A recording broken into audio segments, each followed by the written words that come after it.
I'm not real.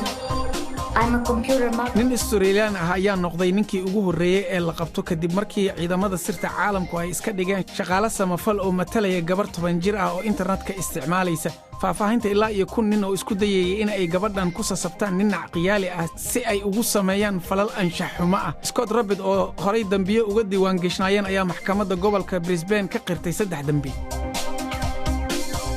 shirkadda Google ayaa sheegaysa in tallaabo ay ka qaadayso dadka ku xadgudbaya howlaha shirkadaha warbaahinta rasmiga ah ee warbaahineed macluumaad baarka Google ayaa shirkadaha rasmiga ah sida Amazon iyo Netflix oo kale ku daabacaya meel sare iyo midigta boggeeda